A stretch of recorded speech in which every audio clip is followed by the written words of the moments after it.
Bonjour Jean-Marie Coloumali. Bonjour. On voulait revenir avec vous cette semaine sur le grand oral d'Emmanuel Macron. Ce rendez-vous avec la nation promis par le président français a notamment tourné autour du concept de réarmement de la nation. Emmanuel Macron, selon vous, est-ce qu'il a réussi l'exercice et est-ce qu'on peut dire qu'il y a un véritable cap qui a été défini pour les mois à venir? C'est difficile à dire parce que dans ce genre d'émission, ce qu'on mesure, ce sont plus des impressions que des jugements. Ce qu'il faut voir, c'est un peu le contenu de ce qu'il a dit. Politiquement, ce qu'il faut retenir, c'est évidemment la charge contre le Rassemblement national, puisque là, il a pris des accents de véritable campagne électorale. On peut d'ailleurs même considérer qu'il a de facto lancé la campagne des élections européennes à ce moment-là avec un argumentaire très pugnace et très fort contre le Rassemblement national. L'autre élément, c'est que dans tous ses propos, comme dans la composition du gouvernement, il y a un très net ancrage à droite du macronisme qui n'est plus ce qu'il était au début, c'est-à-dire et de gauche et de droite, qui est simplement aujourd'hui de droite. Donc ça, c'était aussi très marquant et ça s'est traduit par la priorité qu'il a donnée à l'ordre.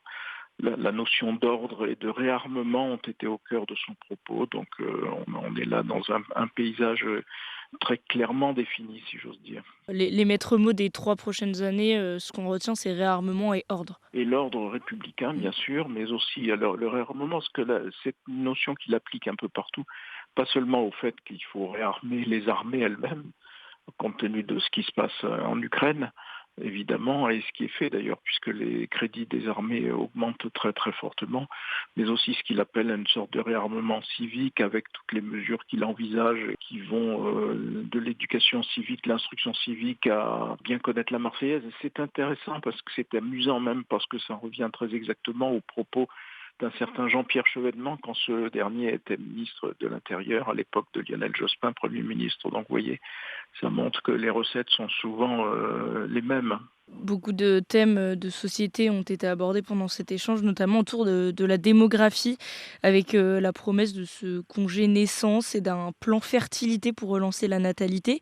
Des thèmes qui lui ont valu des accusations de virage à droite, vous commenciez, à l'évoquer. Le président français, est-ce qu'il est en train de chasser sur les terres du Rassemblement national, là? Pas tellement sur ces sujets, parce que sur le sujet de la démographie, c'est un sujet qui commence à s'installer en effet, parce que le constat est assez clair. La France maintenant s'est alignée sur le comportement des autres Européens d'ailleurs, avec une démographie qui ne permet plus le renouvellement de la population et qui donc devrait conduire à considérer autrement les questions d'immigration. Et c'est plutôt un peu l'inverse qui se produit. S'agissant de ce que vous suggérez, c'est-à-dire un éventuel alignement sur certains thèmes du Rassemblement national, c'est un peu cet argument qui l'a conduit à le démentir avec véhémence et à se lancer dans cette attaque en règle contre le Rassemblement national. Mais sur le fond, quand il a expliqué la progression des extrêmes droites un peu partout en Europe par la question de l'immigration, il s'est évidemment rangé derrière une vision qui est une vision que partage toute la droite et le centre aussi d'ailleurs. Puis surtout, il a utilisé un concept qui est utilisé par tradition par le Rassemblement national et par Éric Zemmour, par exemple, c'est-à-dire il faut que la France reste la France. Et donc il a repris à son compte ce mot d'ordre, et en cela, évidemment, il parle le même langage que les droites et les extrêmes droites. Mais enfin, cela dit, ça ne fait pas de lui un mauvais combattant face à l'extrême droite de Marine Le Pen. Il l'a prouvé en étant réélu, élu et réélu face à elle. Et surtout, là, il a dévoilé une capacité de pugnacité qui, s'il la met au service de la liste pour les européennes, peut changer la donne, alors qu'aujourd'hui, on donne la liste de Jordan Bardella et du Rassemblement national très nettement en tête des intentions de vote.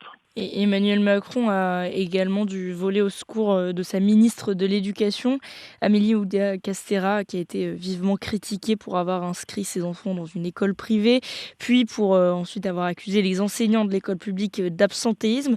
Le président français reconnaît des propos, maladroits, mais lui apporte, quand même son soutien.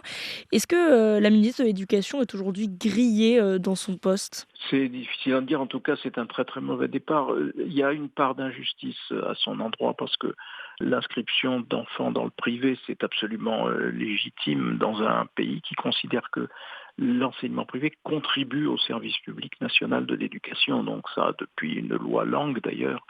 Donc il y a aucune raison de faire grief à qui que ce soit, fût-elle ministre de l'Éducation, d'inscrire ses enfants dans l'école privée. Non, ce qui est reproché et ce qui a vraiment fait déraper les choses pour la ministre, c'est évidemment d'avoir injustement accusé le personnel de l'école publique dont elle avait retiré ses enfants.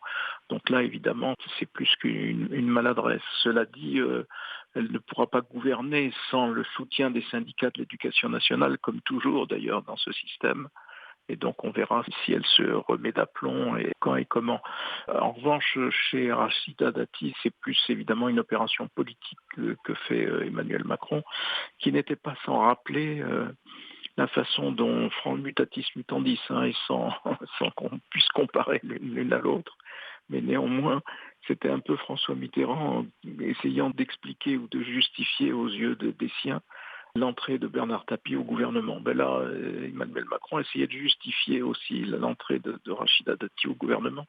Elle est perçue dans le milieu politique par ses prises de position politiques précisément, qui étaient d'ailleurs très virulentes contre Emmanuel Macron et qu'elle a vite oublié pour entrer au gouvernement. Mais il y a Rachida Dati vue par les Français, et ça c'est autre chose, parce qu'elle est plutôt vue de façon positive par les Français, parce que son parcours illustre au fond une forme de mérite et de bataille pour justement s'élever dans l'échelle sociale qui plaît aux Français. Et cette semaine, a également été celle des premiers pas de Gabriel Attal comme, Premier ministre, le plus jeune chef, de gouvernement de l'histoire de la France, qui a multiplié les déplacements, police, éducation. Il a fait, le tour des sujets régaliens. Comment analysez-vous ces premiers pas? Écoutez, les premiers pas sont difficiles à juger parce qu'il en a fait assez peu. Il doit sa nomination à son parcours éclair et réussi à la tête de l'éducation nationale en quelques mois. Sa nomination est plutôt très bien passée dans le pays parce qu'il est compris des Français quand il parle. Il leur parle de problèmes qui les touchent avec une approche qui semble recueillir pour le moment l'adhésion des Français. Mais pour le moment, on a surtout entendu le président de la République pendant 2 heures et demie. Attendons donc de voir ce que seront les premiers actes vraiment de Gabriel Attal, Premier ministre. Et donc ça commencera par un discours de politique générale à l'Assemblée à la fin du mois.